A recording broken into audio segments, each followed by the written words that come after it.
सम्मेलन गर्दैछ, राष्ट्रिय जयन्ती सम्मेलन गर्दैछ।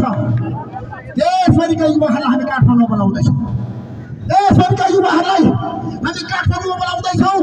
चेन्जी आन्दोलनको 1 वर्ष हामी समीक्षा गर्छौँ र चेन्जी आन्दोलनको उपलब्धिहरू संस्थागत भयो कि भएन, शहीद परिवारले न्याय पाए कि पाएन, यही माइती घर मान्नेलाबाट हामीले घोषणा गरेको होइन।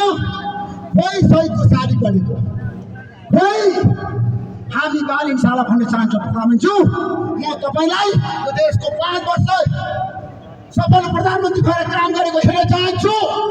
तर कोही शहीदको शादी गरेको, कोही शहीद परिवारले रोजगारी पाएको, कोही घाइतेहरूको उपचार भएको, चेन्जी घाइतेहरू आज ठुलो पीडामा छन्, अस्पतालमा छटपटाएर बसिरहेछन्, कोही उपचार भएको।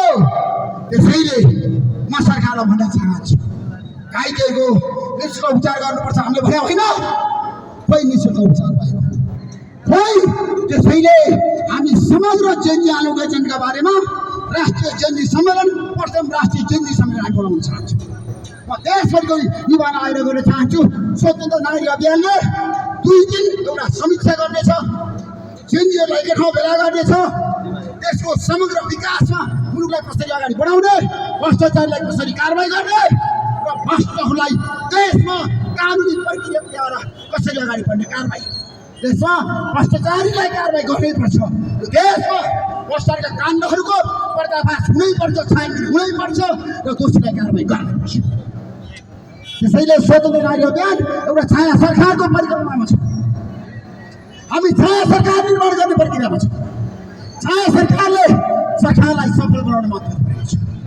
सरकारले गरेको गल्ती कमजोरीको समीक्षा गर्नेछ र भन्नेछ सरकार, यो सरकार कहाँ चुक्यो, यो सरकार कहाँ चुक्यो, हामी भन्नेछौँ, खबरदारी गर्नेछौँ। जनताप्रति जवाबदेही हुनुपर्छ। सरकार जनताको चाहनाअनुसार काम गर्नुपर्छ। त्यसैले सरकारलाई हामी आग्रह गर्न चाहन्छौँ, जनताको चाहनाअनुसार काम हुनु पर्यो, पीडितले न्याय पाउनु पर्यो।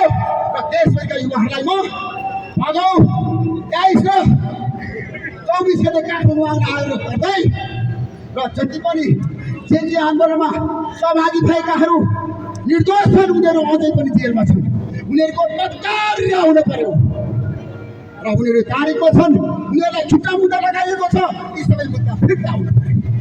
हामी धेरै कुराहरू गर्न चाहँदैनौँ, हामी पीडितहरूलाई न्याय दिन चाहन्छौँ र स्वतन्त्र नागरिक अभियानले देशभरि सबै नागरिकको एउटा साझा संस्थाको रूपमा आफूलाई अगाडि बढाउनेछ। जनता बिचको एकता कायम गर्नेछ, देशमा समग्र विकास र समृद्धिमा अगाडि बढाउनेछ। सबै पीडितहरूलाई आफ्नो समस्या लिएर आउनुहोस्, तपाईँहरूको समस्या समाधान गर्न पनि हामी पहल गर्नेछौँ भन्दै माइतीघर मङ्गेलाबाट आजको दिन म सुनसरीवासीलाई, देशवासीलाई भन्न चाहन्छु, सामाजिक सद्भाव कायम राख्दै एक आपसमा मिलेर जानुपर्छ। नेपालमा हामीले धर्मको कुरा गर्नु हुँदैन। नागरिकले आफूलाई चाहे अनुसारको धर्म मान्न पाउँछन्, तर एकले अर्काको धर्मको सम्मान गर्नुपर्छ, एकले अर्काको धर्मको सम्मान गर्नुपर्छ, अनि मात्र देश भन्छ। नेपाल भनेको यस्तो एउटा विशाल देश हो, विशाल सुन्दर देश हो। यो देशको नागरिक सम्पन्न हुनुपर्छ, यो देशमा विकास हुनुपर्छ।